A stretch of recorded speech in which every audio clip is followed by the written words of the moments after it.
Hi, good afternoon, good afternoon. This is me और ma'am, क्या हाल है आप सभी के? Good afternoon, good afternoon. Hello Chiranjeev, hello नूजा हट, welcome welcome welcome welcome here. So this is me और काजल चौधरी मैम, क्या हाल है आप सभी के? गुड आफ्टरनून खुशबू, वेरी गुड आफ्टरनून। हाय पिंकी, हेलो रजिया। सभी के सभी बच्चे आ जाएं, जुड़ जाएं। आज दो बहुत इंपॉर्टेंट टॉपिक फिजिक्स के मैं पढ़ाने वाली हूँ। एक सेकेंड।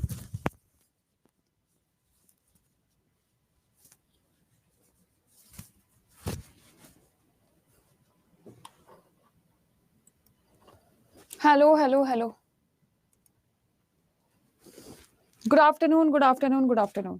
सो थोड़ा सा आज फ्रिक्शन पढ़ेंगे। वैसे तो मैंने आपको जब न्यूटन के लॉ पढ़ाए थे वहां पर थोड़ा सा मैंने आपको आइडिया फ्रिक्शन के बारे में दे दिया था, लेकिन फिर से आज हम एक बार फ्रिक्शन पढ़ेंगे थोड़ा सा डिटेल में। सभी के सभी जुड़ जाइए। पहले अभी तो 1 बजे हैं, 2-3 मिनट वेट करते हैं, फिर आप लोगों से बात करते हैं। देखो आपकी आपकी तबीयत कैसी है? आप सब बढ़िया और मस्त एकदम? कहाँ हूँ भाई? क्लास में हूँ। क्लास में ही हूँ अभी तो मैं। Hi, good afternoon, very good afternoon. जल्दी जल्दी जुड़ जाओ यार, इतना लेट क्यों? मैं तो ठीक हूँ, पहले से ठीक हूँ, काफी ठीक हूँ, मच बेटर। हाँ, राजधानी एक्सप्रेस की तरह रफ्तार है मेरी भाई, ऐसी होनी चाहिए। बीपीएससी देखकर तो रोंगटे खड़े हो जाते हैं लोगों के। Fine, I am good.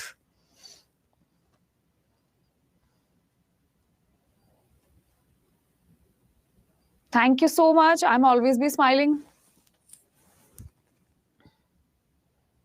Hello, hi, hello, hi, welcome welcome welcome. Razia please अपना ध्यान रखिए भाई, आजकल बारिश का मौसम हो रहा है तो फीवर होना तो लाजमी है। ठीक है जी, सभी को hello hi from my side.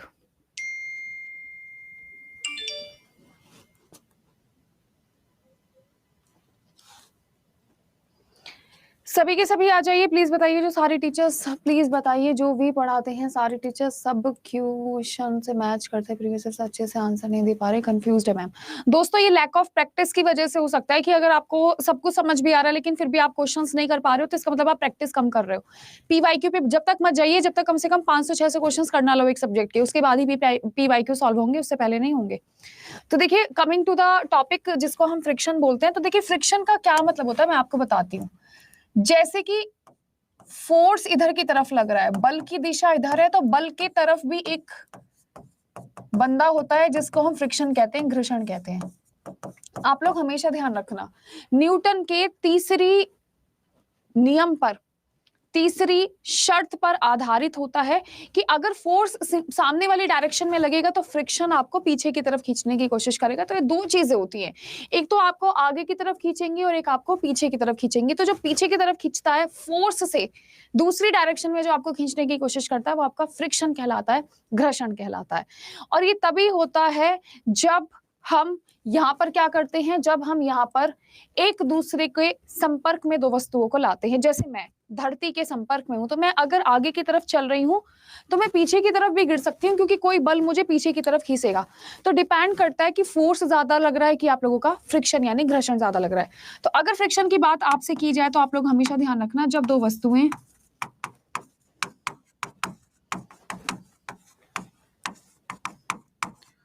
संपर्क आती हैं तो एक दिशा में बल लग रहा होता है,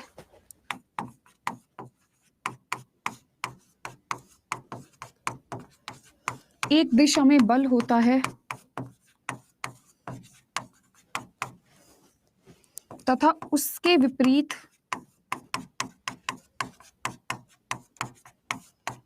उसके विपरीत उसके विपरीत दिशा में घर्षण लगता है। ये बात आप ध्यान रखना। मैं इंग्लिश में लिख रही हूं, when two objects come in contact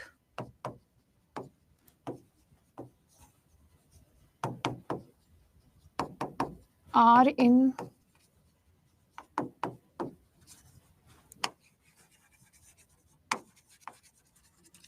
in contact of each other, then one direction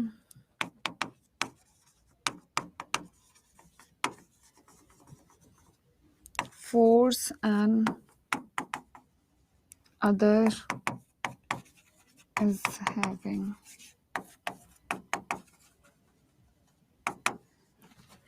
ठीक है जी. हाय, गुड आफ्टरनून. घर्षण. यार मैंने घर्षण की स्पेलिंग आज फिर गलत लिखी है क्या? अब ठीक है. Good afternoon. आज फिर से गलत कर दी क्या मैंने स्पेलिंग? भाई हम तो बड़े परेशान हैं खुद से. प्रशांत जी, 1 महीने का स्केड्यूल हम बता देते हैं ऑलरेडी.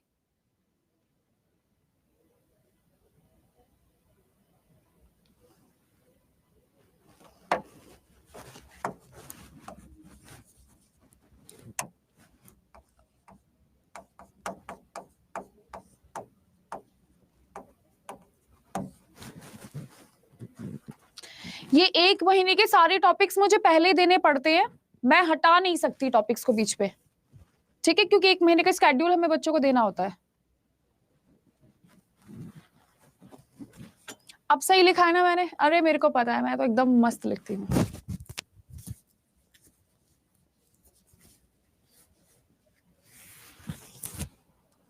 ठीक है जी.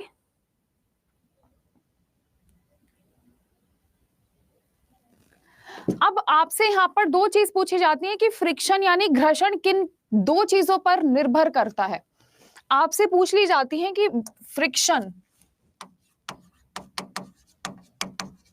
डिपेंड्स ऑन,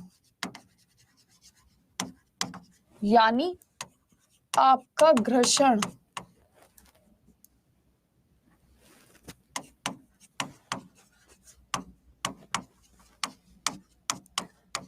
निर्भर करता है. सबसे पहले आप लोग हमेशा ध्यान रखिएगा रफ सरफेस पे. अगर आप मुझे कहो कि मैम आप टिकटॉक हील्स पहनकर हमें चिकने सरफेस पे चलकर दिखा दो, तो तुम्हारी मैम शायद 2 कदम के बाद फिसल कर नीचे गिर जाएंगी, क्योंकि तुम्हारी मैम का पैर टूट चुका है एक बार हील्स पहनकर चलने पे. पर आप मुझे कहोगे मैम आप सड़क पर भाग के दिखाओ, तो सड़क पर भागकर मैं आपको दिखा सकती हूँ. तो ये बात ध्यान रखिएगा. देखिए मैं अभी फर्स्ट स्लाइड बिल्कुल ओपन नहीं करूंगी जब तक मैं सेकंड नहीं समझाऊंगी. तो आप लोग हमेशा ध्यान रखिएगा, गति बढ़ाने से आप लोगों का फ्रिक्शन बढ़ता है.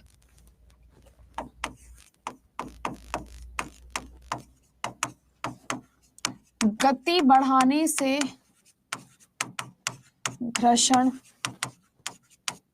बढ़ता है.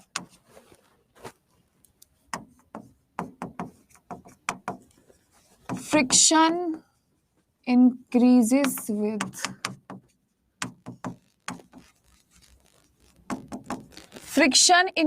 with increase in speed or motion or speed.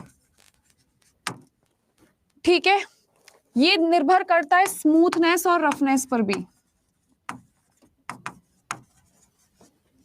Smoothness और रफनेस, चिकनापन या खुरदरापन. ठीक है, चिकनी जगहों पर फ्रिक्शन ज्यादा लगेगा तभी आप गिर जाते हो. चिकना और खुरदरापन.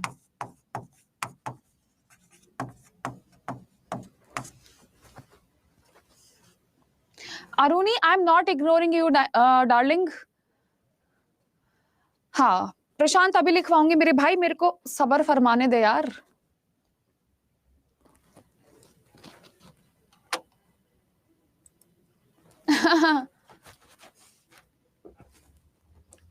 I am not ignoring you यार, मैं प्रोवाइड करवा दूंगी आपको नोट्स, डोंट वरी. मैंने बोला डार्लिंग.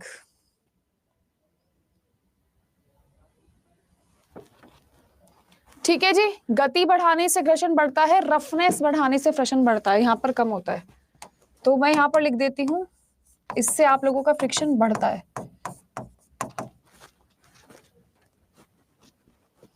एग्जाम्पल देकर समझा दें? बताया तो आप मुझे सड़क पे भागने के लिए कहो. अरुणी टेलीग्राम ग्रुप है बायोलॉजी बाय काजल, वहां पर मिल जाएंगे आपको. आज मैं सारे के सारे अपलोड कर दूंगी, क्योंकि कल मेरी तबीयत बहुत खराब थी, मेरा दिमाग एकदम खराब था, मैं समझ नहीं पा रही थी मुझे क्या करना है.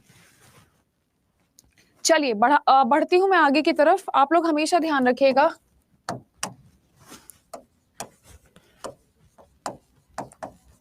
घनत्व तथा वजन बढ़ाने से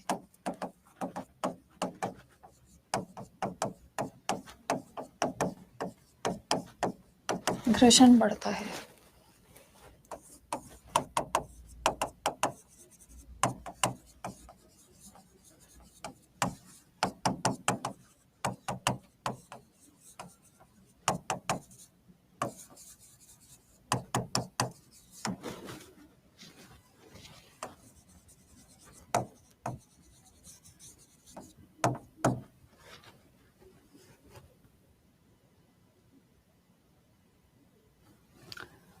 ठीक बा, लिख लिया आप सभी ने घर्षण की तारीफें? बढ़िया है। चौथी सबसे बड़ी बात है, जो आपके पहिए होते हैं, पहिए घर्षण को कम कर देते हैं, तभी तो आपकी मोटरसाइकिल या स्कूटी या गाड़ी आगे चल सकती है, वरना तो घर्षण अगर ज्यादा होता है तो आपकी गाड़ी चल ही नहीं पाती।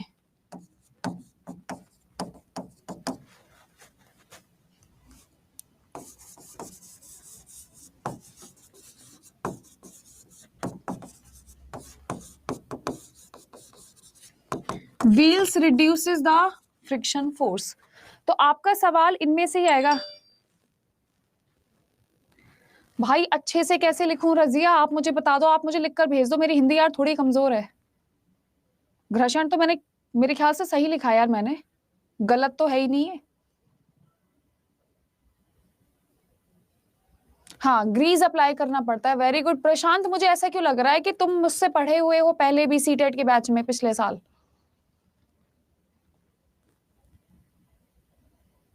अच्छा अच्छा यार, तो बता दिया करो ना। कर दिया, ठीक कर दिया, कर दिया, कर दिया। इससे सवाल ऐसे पूछेगा कि घर्षण किन किन चीजों पे डिपेंड करता है, तो 3 चीजें दे देगा आपको, आपको बताना पड़ेगा, है ना। देखो प्रशांत मेरा पुराना स्टूडेंट है, देख रहे हो प्रशांत को, तुम सारे आंसर्स दे रहा है ये। चलो मैं बढ़ूं आगे की तरफ। अब आपका यहाँ पर जो सबसे पहले सवाल पूछने के लिए आता है, आप मेरा वाईटी पे वेट क्यों कर रहे थे जब पेड क्लास में क्लास होती है, तो गजब हालत है। अब मैंने आपको बताया था स्टैटिक स्लाइडिंग रोलिंग,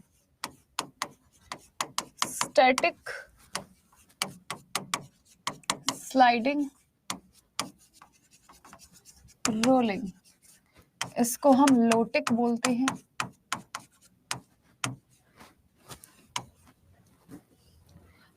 भूल ही गई मैं, क्यों भूल गए, जल्दी से बताओ। स्टैटिक को स्थिर बोलते हैं ना मेरे ख्याल से, स्टैटिक को हम क्या बोलेंगे, स्टैटिक स्टैटिक स्टैटिक स्टैटिक क्या बोलकर चलते हैं यार, एक बार बता दो जरा। मैं एकदम बढ़िया, इसको स्लाइडिंग सर्पी, और इसको बोलते हैं स्थैतिक। सही लिखा है ना मैंने, स्थैतिक। तो ये आप लोगों की रुकी हुई चीजों में होता है, किस में होता है, आप लोगों की रुकी हुई वस्तुओं में, यानी object at static position. Sliding का मतलब होता है खींचना किसी चीज को, स्लाइडिंग का मतलब क्या होता है, खींचना। रोल का मतलब होता है, देखिए ये आपकी कोई चीज है, आप किसी चीज को रुड़का रहे हो, धकेल रहे हो, आपने स्लाइड करा है, स्लाइडिंग। यूट्यूब पर 5 बजे क्लास होती है, 5 o'clock। मैं इनकी शक्लें दिखा देती हूँ एक बार आपको।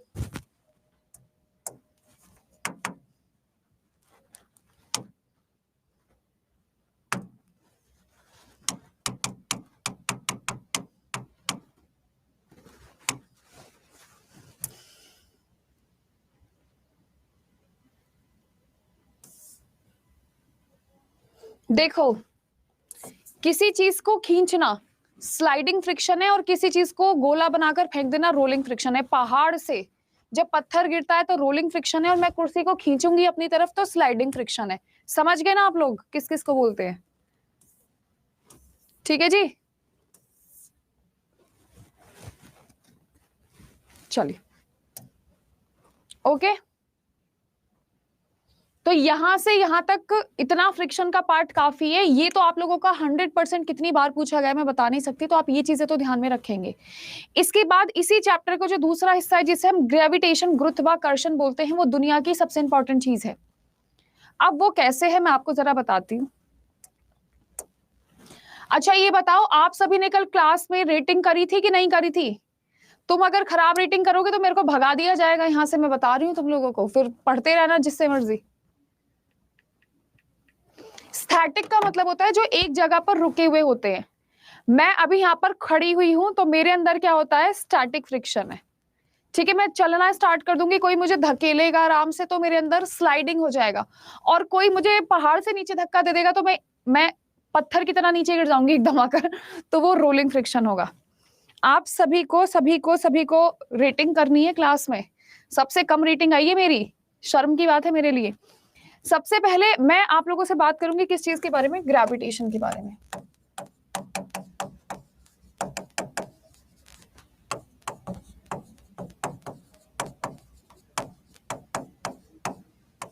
किस चीज के बारे में, गुरुत्वाकर्षण के बारे में, ग्रेविटेशन के बारे में। तो आप लोग हमेशा ध्यान रखना, धरती की जो भी, ठीक है, धरती में दो जो भी चीजें रहती हैं, मेरी बात सुनो, वो आपस में एक दूसरे की तरफ खींचती हैं। जैसे मैं धरती पर खड़ी हूं तो मुझे धरती अपनी तरफ खींच रही है, तभी तो मैं धरती पे खड़ी हूं, वरना मैं तो आराम से ऐसे उड़ रही होती आसमान में, मजा ही आ जाता है ना, उड़ उड़कर कहीं पर भी चले जाती मैं। तो ये चीज आप लोग अच्छे से ध्यान में रखिएगा।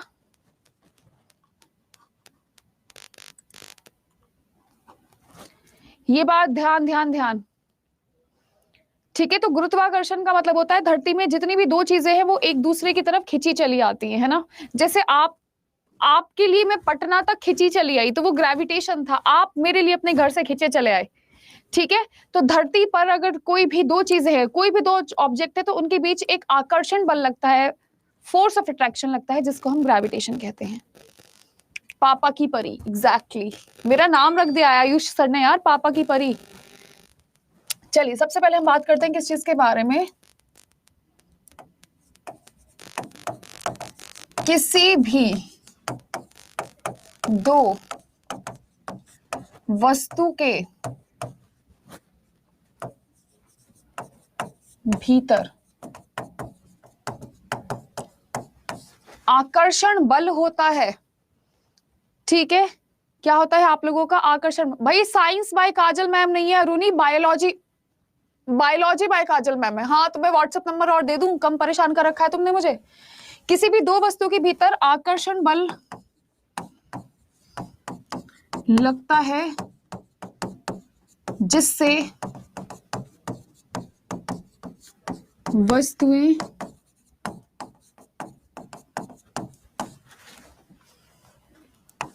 एक दूसरे की ओर खिंचती हैं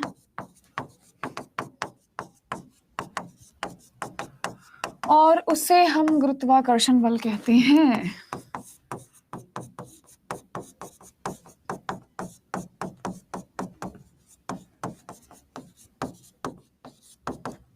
ये बात ध्यान रखना आप लोग, स्पेस नहीं देना है, साथ साथ लिखना है।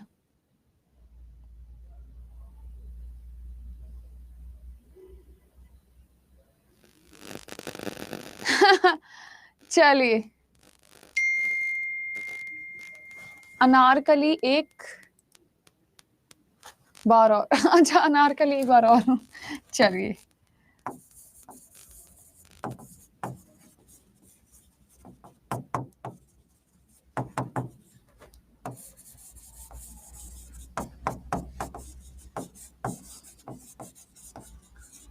they apply a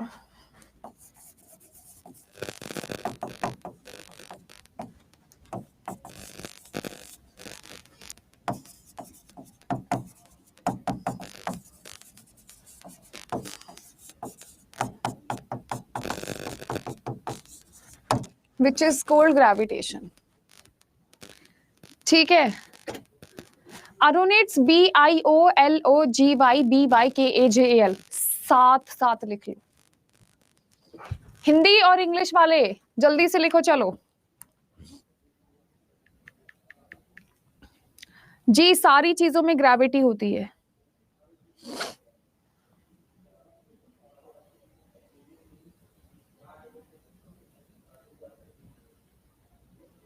सभी ने लिख लिया?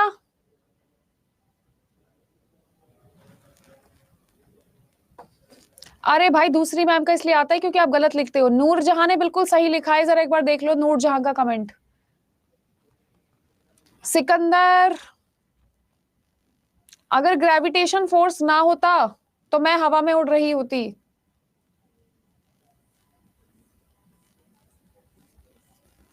ओम प्रकाश, स्पेस नहीं देना है, एक साथ लिखना है। अभी तो क्लास शुरू हुई है भाई, कह रहा अभी कितनी क्लास और बाकी है। राशिद जी पढ़ते चले जाइए, पढ़ने से कोई नहीं रोक सकता आपको। रूबी मैं अभी जाके जस्ट पीडीएफ अटैच करती हूँ यार, मैं कल बहुत बीमार थी, मेरा बिल्कुल मूड खराब था। चलिए अब आपसे बात करते हैं फोर्स ऑफ ग्रेविटेशन के बारे में।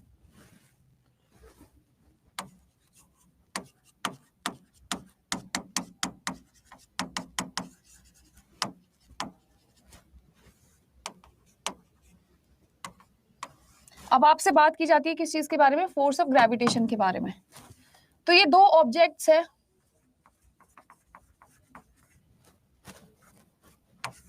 कोई भी दो ऑब्जेक्ट्स है,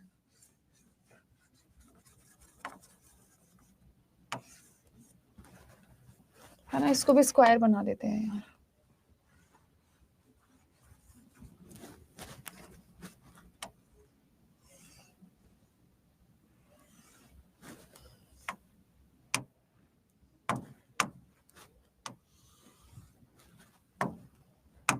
इनके बीच एक डिस्टेंस है जिसे हम आर कहते हैं, यह हमारी दूरी है।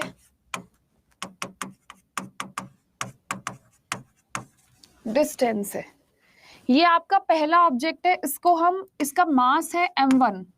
m1 दिखाई पड़ रहा है? ये आपका पहला ऑब्जेक्ट है, इसको हम बोलेंगे ऑब्जेक्ट ए, जिसका मास है आप लोगों का m1। हिंदी में बोले तो द्रव्यमान। कोई भी दो ऑब्जेक्ट्स होते हैं मेरे प्यारे दोस्तों, कोई भी दो ऑब्जेक्ट्स होते हैं मेरे प्यारे दोस्तों, उनके बीच गुरुत्वाकर्षण लगता है, लेकिन शर्त होती है कि दोनों ऑब्जेक्ट्स के पास कोई ना कोई क्या होना चाहिए? द्रव्यमान, और कोई ना कोई दूरी होनी चाहिए, है ना। ये दूरी सही जाए ना, लेकिन दूरी होनी चाहिए, थोड़ी सी भी दूरी हो लेकिन दूरी हो। This is m2।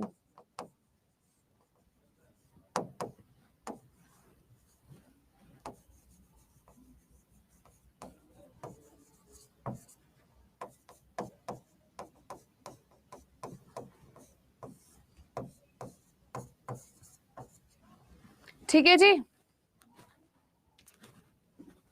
अलग अलग होगा भाई, मेरा बांस अलग है, तुम्हारा अलग है।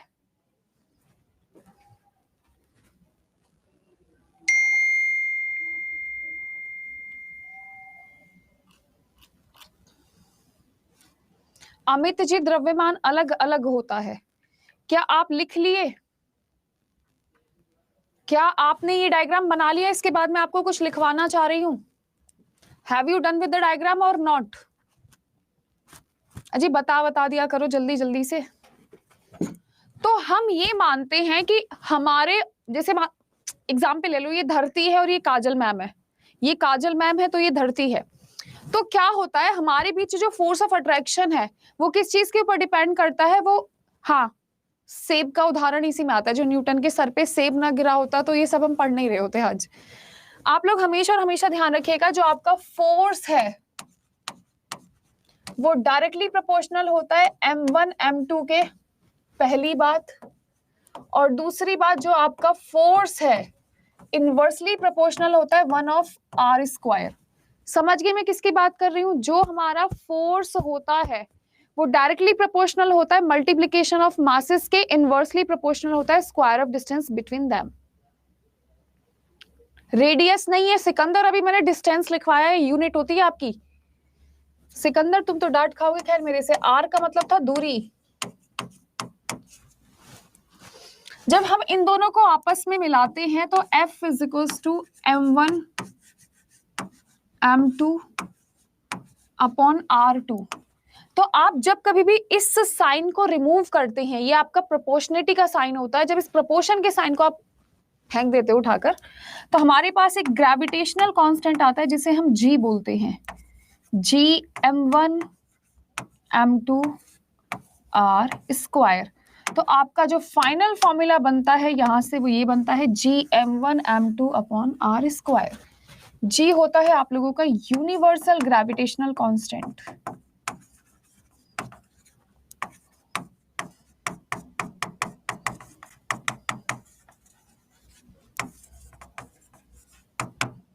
Universal gravitational constant.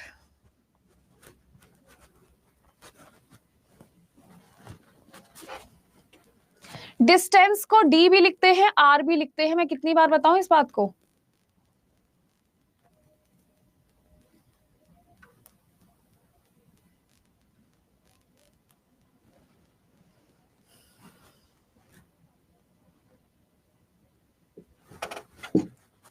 इसकी जो वैल्यू होती है वो मैं आपको लिखवा देती हूँ। ग्रेविटेशन की वैल्यू कभी नहीं बदलती। 6.67 into 10⁻⁻11 kg upon metre square, ये कभी नहीं बदलेगी, कभी नहीं बदलती।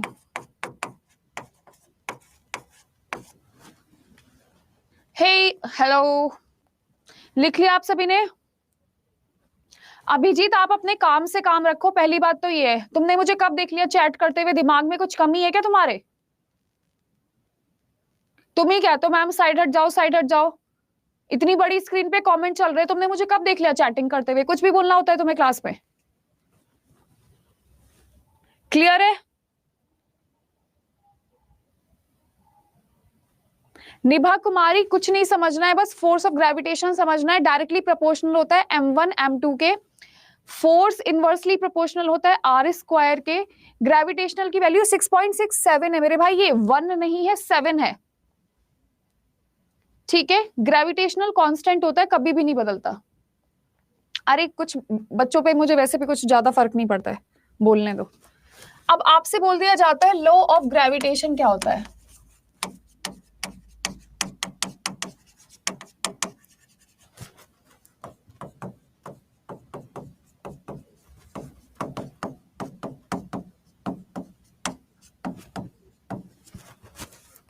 गुरुत्वाकर्षण नियम, ठीक?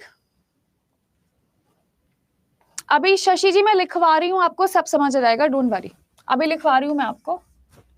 So law of gravitation states that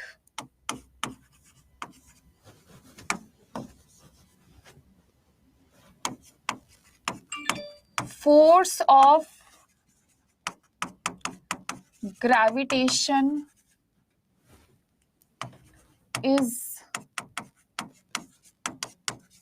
directly proportional. अभी समझाऊंगी, पहले मैं लिखवा देती हूँ, ठीक है?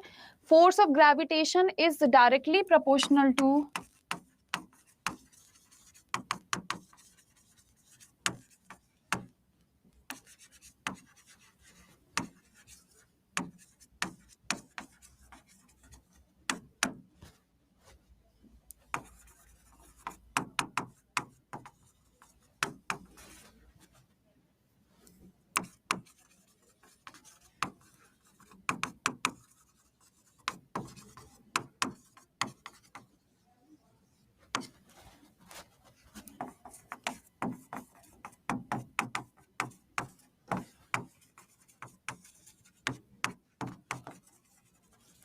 Is it fine? अब मैं आपको समझाने की कोशिश करती हूँ। जैसे मेरे पास ये दो रिमोट है, अभी रुक जाओ। अब या तो समझ लो या हिंदी में लिखवा लो, आपकी चॉइस है भाई। समझा दूं पहले फिर लिख दो हिंदी में? समझाऊं या हिंदी में लिखूं पहले? जल्दी बताओ। देखो इधर, ये दो ऑब्जेक्ट्स हैं। ये क्या है? आपके दो ऑब्जेक्ट्स है। इसका मास m1 है, इसका मास m2 है। तो ये आपस में एक दूसरे को अट्रैक्ट करेंगे, ये आपस में एक दूसरे के प्रति आकर्षण दिखाएंगे, तभी तो ये एक साथ रखे मेरे हाथ पे। बराबर आकर्षण इस पर भी लग रहा है, बराबर आकर्षण इस पर भी लग रहा है। तो ये नियम कहने की कोशिश करता है जो फोर्स होता है, जो बल होता है, इसके और इसके मास के बराबर होता है, और इनके बीच की जो दूरी होती है उसके इनवर्सली प्रोपोर्शनल होता है, यानी परानुकंपी होता है। समझ रहे हो ना मेरी बात? मैं धरती पर खड़ी हूं क्योंकि धरती मुझे अपनी तरफ खींच रही है। मैं अगर धरती की तरफ खींच रही हूं तो मेरे पे ग्रेविटेशनल फोर्स लग रहा है। तो ये जो फोर्स है ये मेरे शरीर की वजन के हिसाब से लग रहा है, समझ रहे हो? इसी वजह से हम सबका वजन अलग अलग आता है। मेरा कभी 40 किलो, कभी 50, आजकल तो मैं 60-65 पे चल रही हूँ। तो हमेशा हमेशा जो मेरी बॉडी का वजन है उस हिसाब से मेरे पर गुरुत्वाकर्षण लगता है। तो वही कहने की कोशिश कर रहा है ये कि भैया अगर दो बंदे आपस में एक साथ खड़े हैं, आप भी खड़े हो जाओ, मैं भी खड़ी हो जाती हूँ, तो ऐसा नहीं है कि आप पे ग्रेविटेशनल ज्यादा फोर्स लगाएगा या मुझ पे कम लगाएगा। हमारे में जितना वजन है उस हिसाब से वजन के हिसाब से फोर्स लगता है। ठीक है जी? हाँ, दो ग्रहों के बीच में भी लगता है मिस्टर अशोक जी, बहुत अच्छी बात है जी। अरे 45 kg तो मैं हुई नहीं। देखिए, दो ऑब्जेक्ट्स होने चाहिए मिनिमम, दो ऑब्जेक्ट्स तो होने चाहिए। हाँ, आयुष सर के सामने किसी का मुंह वैसे भी नहीं खुलेगा, क्योंकि मैं डांटती नहीं हूं, वो अच्छे से डांट देते हैं।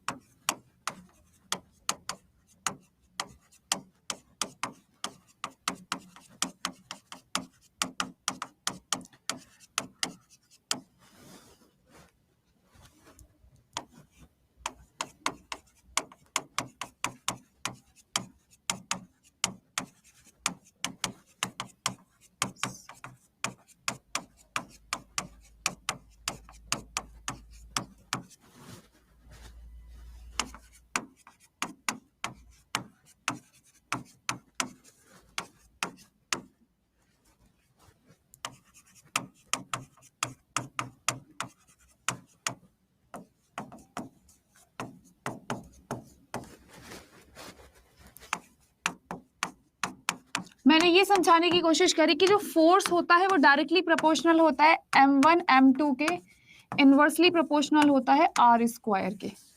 ये समझाने की कोशिश करिए।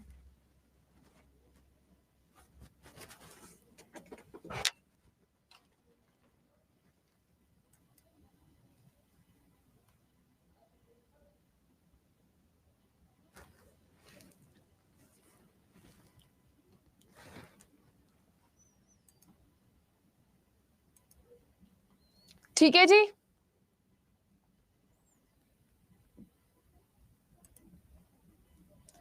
प्रशांत, तुम वहीं पर पढ़ लो, तुम्हें यहाँ पर आने की जरूरत ही क्या है फिर, ऐसी बात है तो। प्रशांत को वहां पर पढ़ना है, प्रशांत वहां पर पढ़ सकता है। तुम पहले सीटेट की क्लास में भी ऐसे परेशान करते थे, अब तुम बीपीएससी की क्लास में भी परेशान कर ही रहे हो।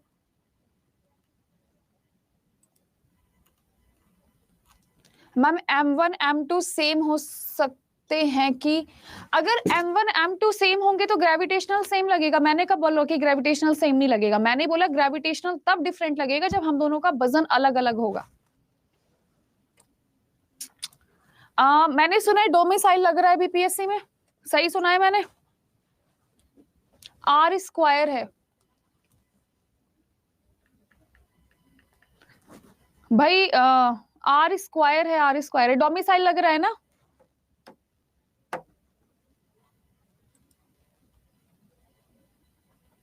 हटा दिया गया है डोमिसाइल, भाई डोमिसाइल नहीं लग रहा है। चले, अब आप लोगों को यहाँ पर एक चीज में हमेशा और हमेशा कंफ्यूजन होने वाला है। बिहार वालों को डोमिसाइल देना है, बाहर वालों को तो मिलेगा ही नहीं डोमिसाइल बिहार का। तो सबसे पहले अगर मैं आप लोगों से बात करती हूँ किस चीज के बारे में, कैपिटल जी के बारे में, तो इसको हम बोलते हैं यूनिवर्सल कांस्टेंट।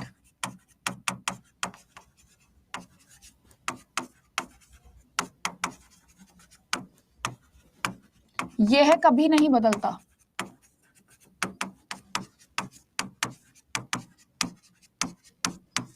ठीक है, इसकी वजह से आप लोग हमेशा हमेशा ध्यान रखिएगा, क्या होता है, पृथ्वी सूर्य के चारों ओर चक्कर लगाती है। अरे भैया तुम, डोमिसाइल का मतलब होता है, हिंदी लिख तो दी संजू कुमार, हिंदी तुम्हें नजर नहीं आ रही क्या? पृथ्वी सूर्य के चारों ओर परिक्रमा करना।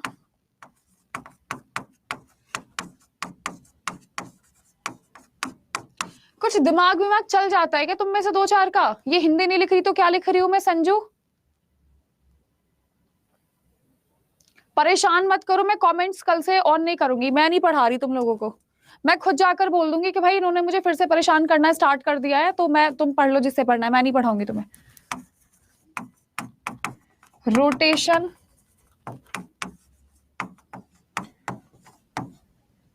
रेवोल्यूशन ध्यान रखना।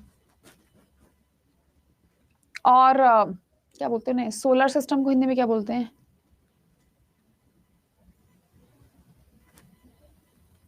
अरे सोलर सिस्टम को हिंदी में क्या बोलते हैं? प्लैनेट्स को हिंदी में क्या बोलते हैं? मैं कितनी अंग्रेज हो गई हूं ना। सौर परिवार, ग्रह ग्रह ग्रह ग्रह का चारों तरफ घूमना, घूमना, ग्रहों का घूमना। ये सब की सब चीजें किसकी वजह से होती हैं? ग्रेविटेशनल कांस्टेंट की वजह से होती हैं। अब इंसान दो हाथों से थोड़ी लिखेगा। तुम 3 इडियट्स पिक्चर देखकर बैठे हो, इसका मतलब ये थोड़ी कि मैं 3 इडियट के प्रोफेसर की तरफ एक तरफ हिंदी एक तरफ इंग्लिश लिखना स्टार्ट कर दूं। इतनी मेधावी मैं होती तो मेरे माँ बाप बहुत खुश रहते मेरे से। सौर मंडल, ग्रहों का घूमना। चलिए ये बात ध्यान रखना। अब बहुत सारे बच्चे आप में से एक ही चीज पर कंफ्यूज होने वाले हैं। वो क्या होता है, कभी कभी ना आप इसको भी लिखा हुआ देखेंगे, कभी कभी आप इसको भी लिखा हुआ देखेंगे अपने जीवन में। तो वो और ये दोनों अलग है। ये क्या होता है? गुरुत्वाकर्षण का त्वरण। ग्रेविटेशन किस स्पीड से घूम रहा है, आपकी धरती ग्रेविटेशन किस स्पीड से घुमा रही है, उसको जी बोलते हैं, acceleration due to gravity.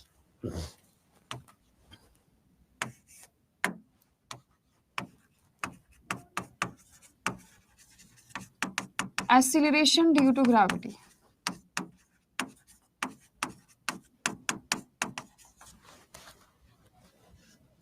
Acceleration due to gravity, इसकी वैल्यू बदलती रहती है, ध्यान रखिएगा। इसकी वैल्यू बदलती है। इसकी वैल्यू मैक्सिमम कहां पर होगी, जल्दी से बताओ। हम क्योंकि अर्थ से बाहर नहीं है ना, हम अर्थ के अंदर है, इसलिए हमको नहीं दिख रही है।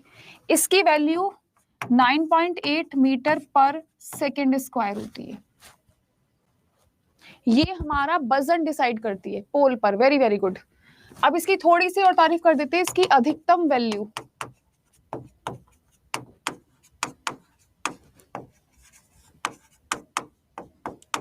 ध्रुवों पर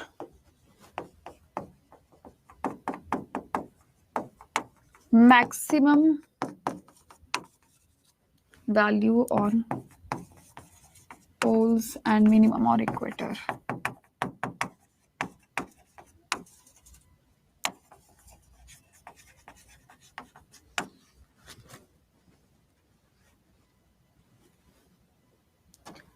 ठीक बा, ये हमारा वजन निर्धारित करता है। किसी चीज को कितनी स्पीड से नीचे खींचना है ये डिसाइड करेगा। आप लोगों ने लिख लिया है जी?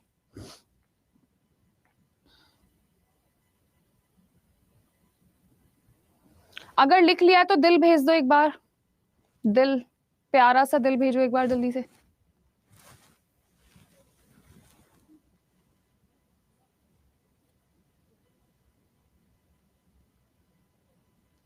एक्सक्लरेशन ड्यू टू ग्रेविटी, इसकी वैल्यू बदलती है, तो क्या गलत लिखा है?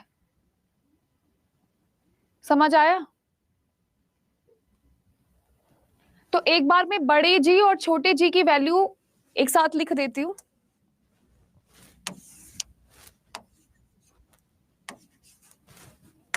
सबसे पहली बात इसके बारे में लिख लीजिए, ये होता है आप लोगों का, यार मेरी क्लास में तो काली शक्तियां आ गई हैं, बोर्ड अपने आप काम कर रहा है। एक्सक्लरेशन ड्यू टू ग्रेविटी, है ना? गुरुत्वाकर्षण त्वरण। यार क्लास में काली शक्तियां, देखो देखो देखो, ठीक है। सेकंड पॉइंट ये होता है, इसकी वैल्यू होती है 9.8 मीटर पर सेकेंड स्क्वायर। मीटर पर second square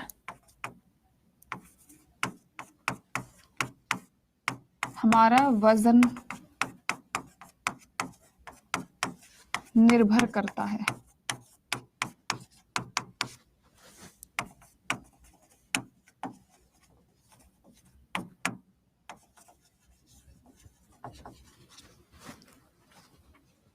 very good.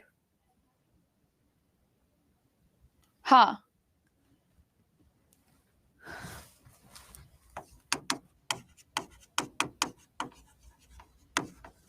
Universal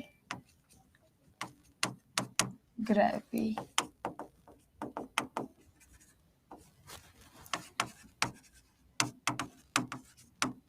constant.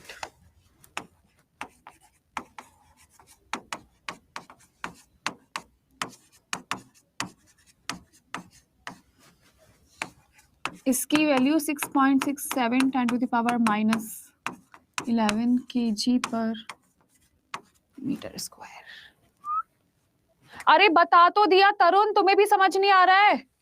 बोल तो दिया, हर बार अलग रहता है, हमारे वजन के ऊपर निर्भर करेगा। तुम लोग थोड़ा सा दिमाग साइलेंट करके बैठते हो क्या? लिखी हुई एक चीज बोर्ड पर 50 बार समझा दिया है, समझ नहीं आता क्या? तुम लड़कों, तुम जानबूझकर परेशान करते हो ना मुझे। अभी कोई मेल टीचर होता तुम्हारी आवाज नहीं निकलती। हयात, क्योंकि वहां पर ग्रेविटेशन, हमारा वजन ज्यादा हो जाता है। मैं मैम हूं इसलिए तुम मुझे परेशान कर रहे हो। अभी कोई मेल होता ना तो तुम लोगों की आवाज नहीं निकलती बिल्कुल भी।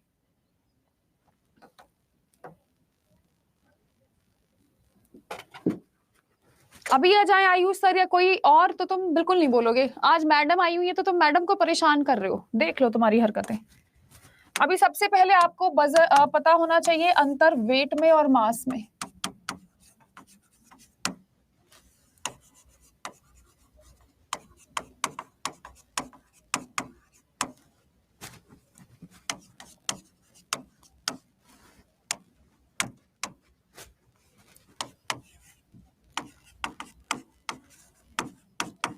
संपूर्ण पदार्थ, मेरे शरीर में जितनी भी अंदर की चीजें होती है मेरे प्यारे दोस्तों, ठीक है, वो क्या कहलाती हैं? मास कहलाती है। मैं चांद पर चली जाऊं, मैं तारों पे चली जाऊं, कोई मुझे चांद तारों पे ले जाए, मेरा वजन चेंज हो सकता है लेकिन मेरा मास कभी भी चेंज नहीं होगा, ठीक है।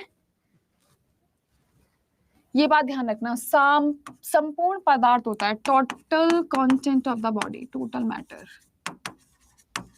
ऐसा नहीं है कि मैं चांद पर जाऊं और मैं अपना दिल वहां पर छोड़ाऊं, फेफड़े वहां पर छोड़ाऊं, कभी नहीं, पॉसिबल ही नहीं है। It never changes. चांद मेरा दिल, चांदनी हो तुम, अभी ना जाओ छोड़कर। वेट होता है आप लोगों का मास इनटू ग्रेविटी, यानी W = mg, ठीक है। यह बदलता रहता है।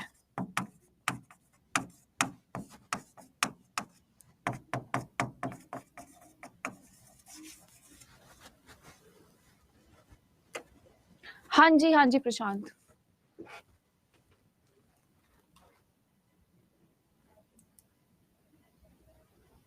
चलिए जल्दी से।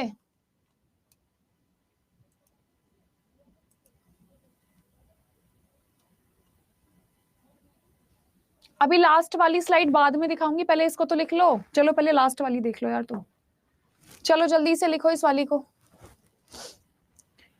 अभी अभी तो आई हो, अभी अभी। चलो लिख लिया ना ये लास्ट वाली स्लाइड? चलो अब इसको लिखो बैठकर आराम से। साहिल जी, साहिल जी,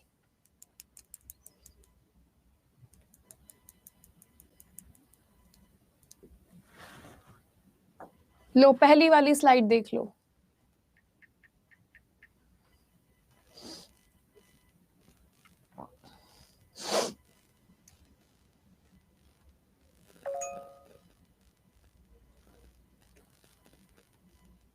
डन डन डन। अब यहाँ पर अगर कोई आपसे बोले आप चांद तारों पर ले जाओ, तो आप ले जाना, वजन कम हो जाता है। जल्दी से जरा देखते हैं। अब मून की बात कर लेते हैं।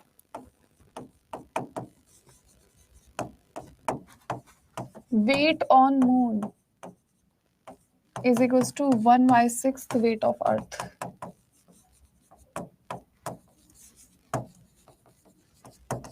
तो ये चीज आप ध्यान रखना, चांद पर आपका वजन कितना होगा?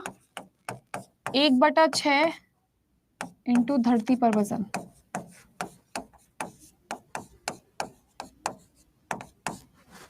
एक चीज तो ये याद रखना। दूसरा आपसे पूछ लिया जाता है कि जो छोटा वाला जी होता है, ये आपका एक फॉर्मूला होता है। हो सकता है आपसे बोल दे कि आपके पास छोटा जी है, आपके पास बड़ा जी है, आपके पास एम है, आर बता दो, तो वहां पर ऐसे सर पकड़ कर बैठ नहीं जाना है, ये वाला फॉर्मूला लगा देना है चुपचाप। ठीक है, आर का मतलब होता है दूरी, डिस्टेंस, और छोटा जी बड़ा जी आप अच्छे से जानते हो क्या होता है। हाँ, अरे तो मून और चांद कुछ अलग अलग है क्या? MOON लिखा हुआ है। अरे यार वो एन है, एन। तुम यार बिल्कुल मेरी रेल बना देते हो भाई, सब है तो तुमसे बहुत परेशान हो। जल्दी से पहले मैं इसको सेव कर लेती हूँ। आज मैं अभी सबसे पहले जाकर आपको फाइल बांटती हूँ, उसके बाद करूंगी सारे काम।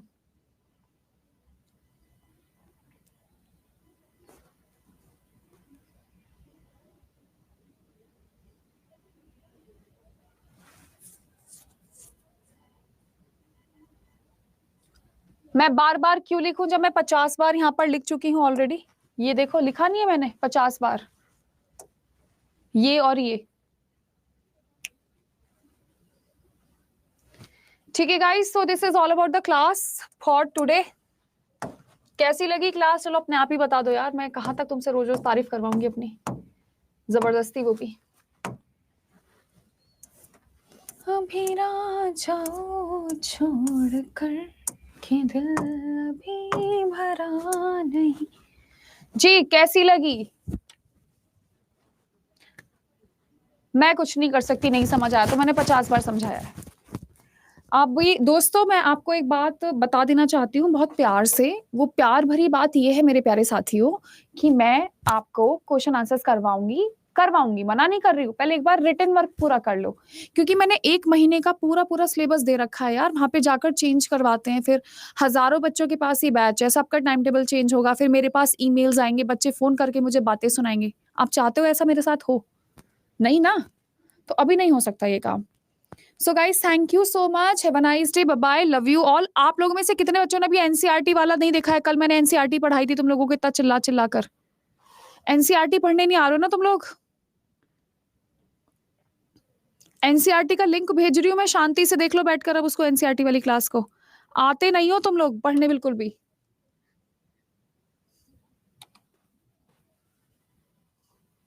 आए नहीं आए एनसीईआरटी पढ़ने? तुम बताओ जल्दी से, क्या दिक्कत हो गई थी?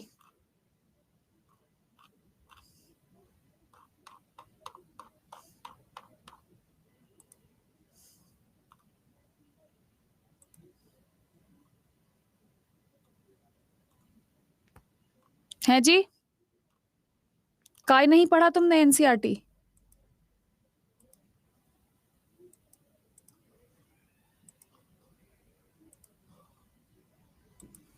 अभी भेज रही हूँ मैं आपको, ये रहा अपनी क्लास का लिंक एनसीईआरटी का। ये आपका एनसीईआरटी का लिंक है, इसको देख लीजिए। और जितने भी स्टूडेंट्स हैं भाई, सभी को एक बार रेटिंग जरूर करनी है, अच्छी अच्छी रेटिंग करा करो यार। ठीक ठीक ठीक, तो जितने भी स्टूडेंट्स हैं, जिसने रेटिंग नहीं करी है, सभी के सभी एक बार रेटिंग जरूर कर दीजिएगा। रेटिंग नहीं करोगे तो दिक्कत होगी। ओके, कोई है उधर? ठीक है, ठीक है। Alright dear students, so thank you so much, have a nice day, bye bye, take care, love you all. Class से जाने से पहले क्लास रेट कर देना। Bye bye, love you all, take care, thank you so much, have a nice day.